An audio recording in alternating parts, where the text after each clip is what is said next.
सोचिए एक ऐसा इदारा जो पिछले 500 सालों से कायम है, जिसने खाना जंगियां देखीं, बगावतें देखीं और यहाँ तक कि एक बादशाह को मोहब्बत की खातिर तख्त छोड़ते भी देखा, फिर भी वो आज तक मौजूद है। तो सवाल ये है कि आखिर कैसे? आइए इस दिलचस्प कहानी को खोजते हैं कि किस तरह बरतानवी बादशाहत ने वक्त के साथ खुद को बदलकर अपनी बका को यकीनी बनाया। चलें, कहानी को बहुत दूर से नहीं बल्कि मलका एलिज़ाबेथ दोम के दौर से शुरू करते हैं।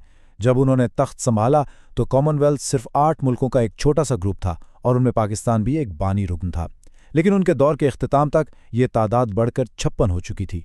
ये सिर्फ एक इजाफा नहीं था, बल्कि ये बदलते वक्त के साथ खुद को ढालने की एक पूरी हिकमत अमली थी। तो यहाँ सबसे बड़ा सवाल ही यही पैदा होता है कि आखिर ये तब्दीली आई कैसे? एक ऐसी बादशाह जो कभी एक बहुत बड़ी ताकतवर सल्तनत पर हुकूमत करती थी, वो रज़ाकाराना तौर पर शामिल होने वाले आज़ाद मुल्कों की एक तंजीम की अलामती सरबराह कैसे बन गई? चलें इस नाकाबिल यकीन सफ़र के लाजों से पर्दा उठाते हैं। इस पूरी कहानी को समझने के लिए हमें वक्त में पीछे जाना होगा, तकरीबन 500 साल पीछे, ट्यूडर दौर में। ये वो ज़माना था जब बादशाह की ताकत मुतलक थी, यानी उसका हर लफ्ज़ ही कानून था। ट्यूडर ख़ानदान ने ही इंग्लैंड को कुरूने वस्ता के इंतशार से निकालकर एक मजबूत मरकज़ी रियासत बनाया था। और ये जो शाही निशान आप देख रहे हैं, जो आज भी इस्तेमाल होता है, ये उसी मुतलक ताकत की अलामत था कि बादशाह का फैसला ही मुल्क का आखिरी और हतमी कानून है। बादशाह की ताकत का अंदाज़ा लगाना है तो इस बात से लगाएं, जब पोप ने बादशाह हेनरी अष्टम को तलाक की इजाज़त नहीं दी, तो हेनरी ने सिर्फ पोप को नहीं बल्कि पूरे मुल्क के मजहब को ही बदल कर रख दिया। उसने खुद को चर्च का सरबराह बना लिया, जिससे न सिर्फ उसे अपनी पसंद की शादी करने का इख्तियार मिला, बल्कि चर्च की बेपनाह दौलत पर भी उसी का कंट्रोल हो गया। हेनरी का ये फैसला कोई मामूली बात नहीं थी। इसके बाद तो जैसे दहाइयों तक मजहबी कशमकश का एक तूफान सा आ गया। इसके जानिशीन अपनी अपनी मजहबी सोच को मुल्क पर मुसल्लत करने की कोशिश करते रहे, जिससे शदीद इंतशार फैला। ये एक वाज़े मिसाल है कि जब बादशाह के पास लामहदूद ताकत हो तो उसके नताइज कितने गहरे और बाज़ औक़ात कितने ख़तरनाक हो सकते हैं। ट्यूडर दौर के बाद आता है स्टुअर्ट दौर, और इसके साथ ही शुरू हुई ताकत की एक नई जंग। इस बार मुकाबला बादशाह और पार्लियामेंट के दरमियान था। इस पूरे दौर का बुनियादी झगड़ा 2 नज़रियात के दरमियान था। एक तरफ थे बादशाह, जिनका मानना था कि उन्हें हुकूमत करने का हक सीधा खुदा से मिला है, यानी उनका इख्तियार हर कानून से बालातर है। और दूसरी तरफ थी पार्लियामेंट, जो ये कह रही थी कि नहीं, बादशाह भी कानून के दायरे में आता है और उसे पार्लियामेंट की रजामंदी से हुकूमत करनी होगी।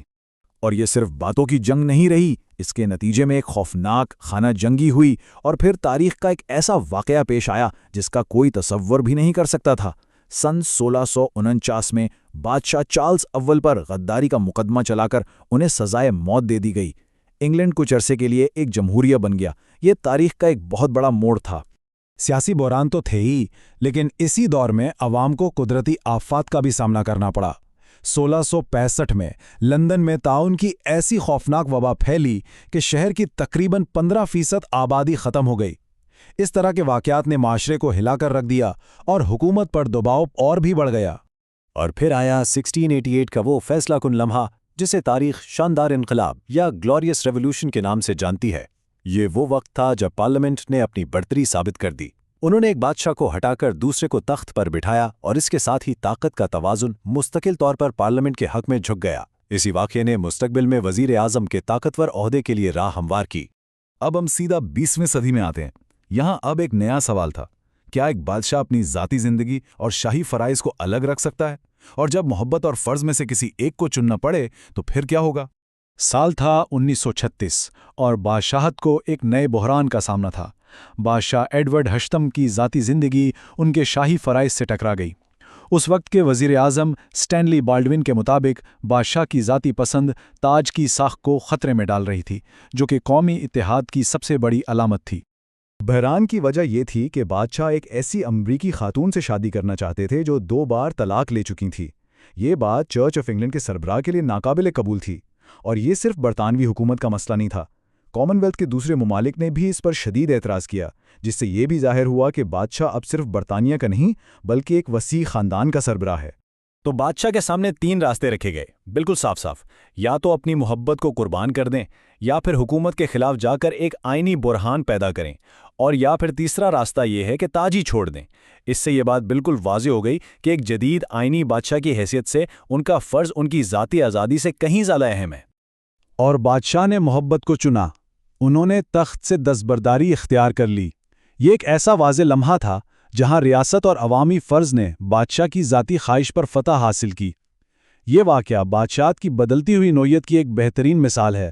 تو اب تک ہم نے دیکھا کہ بادشاہت نے کس طرح مطلق طاقت سے دستبردار ہو کر آئین کے ماتحت رہنا سیکھا۔ اب آئیے اس کہانی کو آج کے دور میں لاتے ہیں اور دیکھتے ہیں کہ یہ ادارہ ایک سلطنت سے کامن ویلتھ کا سربراہ کیسے بنا۔ یہ ٹائم لائن اس تبدیلی کی پوری کہانی بیان کرتی ہے۔ دیکھیں، 1877 میں ملکہ وکٹوریہ ہندوستان کی مہارانی بنی، جو سلطنت کی عروج کی علامت تھی۔ پھر 1949 میں جدید کامن ویلتھ کی بنیاد رکھی گئی، جس نے بادشاہت کو ایک نیا کردار دیا۔ 1952 میں ملکہ ایلزابتھ اس کی سربراہ بنی اور اسے ایک عالمی تنظیم میں بدل دیا، اور حال ہی میں 2013 میں جانشینی کے قوانین کو بھی جدید بنایا گیا۔ ہر قدم بقا کے لیے ایک ضروری تبدیلی تھا۔ 2013 کا یہ قانون اس کی تازہ ترین مثال ہے کہ بادشاہت کس طرح نئے دور کے ساتھ خود کو آہنگ کرتی ہے۔ صدیوں سے یہ اصول تھا کہ تخت بیٹے کو ہی ملے گا، بیٹی کو نہیں۔ اس قانون نے اس پرانی روایت کو ختم کر دیا، جو مساوات کی طرف ایک بہت بڑا قدم تھا۔ تو آخر میں ہم اس نتیجے پر پہنچتے ہیں، برطانوی بادشاہت کی بقا کا اصل راز اس کی فوجی یا سیاسی طاقت میں نہیں، بلکہ اس کی خود کو بدلنے کی حیرت انگیز صلاحیت میں ہے۔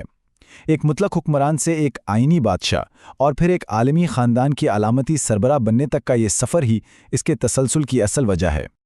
اور یہ سب کچھ ہمیں آج کے سب سے بڑے سوال پہ لا کے کھڑا کر دیتا ہے۔